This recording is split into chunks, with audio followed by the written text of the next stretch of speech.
बिस्मिल्लाहिर्रहमानिर्रहीम अस्सलाम वालेकुम। मेरा नाम अकबर, आप देख रहे हैं टेक्निकल अकबर यूट्यूब चैनल। आज की इस वीडियो में हम बात करने वाले हैं कि अगर आप एचबीएल बैंक का चेक फिल करना चाह रहे हैं, मुकम्मल डिटेल के साथ जानना चाह रहे हैं, तो हमारे पास एचबीएल के चेक बुक मौजूद है। तो यहाँ पर एचबीएल की जो चेक बुक है वो भी हमारे पास मौजूद है। तमाम बैंकों की तकरीबन हमारे पास चेक बुक है वो मौजूद है। अल्हम्दुलिल्लाह मेरे तमाम बैंकों में अकाउंट क्रिएट है। तो यहाँ पर एचबीएल में चेक बुक हमारे पास मौजूद है। इसमें हम फिल करने का तरीका भी जानेंगे और इसमें मज़ीद जो चेक फिल होकर आए हैं यानी कि बैंक की तरफ से प्रूव है वो भी आपकी स्क्रीन पर दिखा दिए जाएंगे कैसे आपने फिल करने होते हैं। कुछ दो चीज़ें बहुत अहम होती हैं वो आपके लिए जानना बहुत ज़रूरी होती है।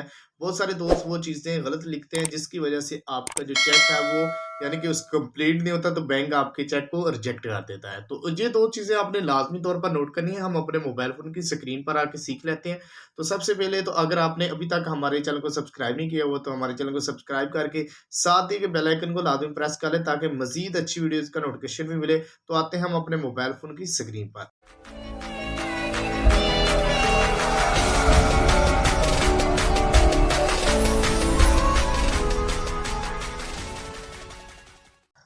जी नाज़रीन, हम आप मौजूद हैं। तो एचबीएल का यहाँ पर हम जो चेक बुक फिल करते हैं यानी कि चेक फिल करते हैं, सबसे पहले पे पर आपने लिखना होता है ऑनर का नेम जिसके नाम पर आप चेक फिल करना चाह रहे हैं। तो मान लेते हैं सबसे पहले आप जिसका चेक फिल करेंगे उसका नाम लिखेंगे पहले नंबर पर। हमने नाम लिखा, उसके बाद आपने जहाँ पर जो रुपीज़ लिखा होता है, अगर तो आप इंग्लिश में लिखना चाह रहे हैं, जितने भी आप लिखना चाह रहे हैं, जितने का आपने चेक देना है, मान लें कि आपने जितने का चेक देना ओनली लाजमी तौर पर लिखना होता है 5000 रुपीज़ ओनली।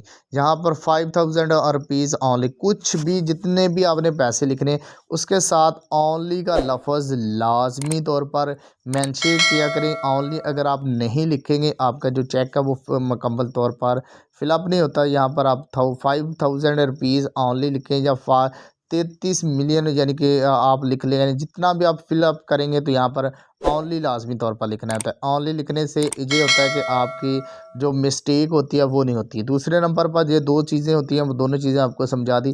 तीसरे नंबर पर होती है डेट, जिस दिन आप चेक फिल कर रहे हैं वो डेट लाजमी तौर पर लिखें।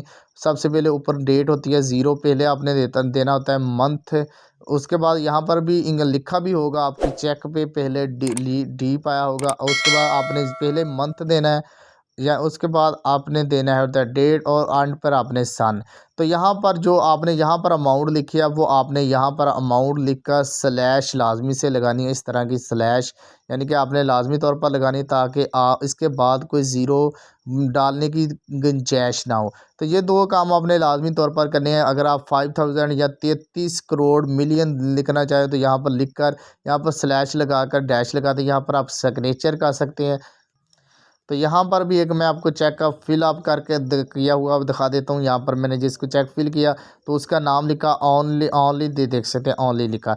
ये यहाँ पर आप 30,000 है 30 रुपीज़ यानी कि 30 रुपीज़ ओनली। तो यहाँ पर लिखा डेट भी आपने दे देनी है, उसके बाद यहाँ पर आप देख सकते हैं इस तरह चेक फिल होता है। उसके बाद बैंक वाले रिसीव कर लेते। सिर्फ यही एक तरीका होता है चेक फिल करने का। अगर वीडियो अच्छी लगी तो वीडियो को लाइक करें। अगर आप हमारे चैनल पर नए हैं, चैनल को लाजमी सब्सक्राइब करें। अल्लाह हाफ़िज़।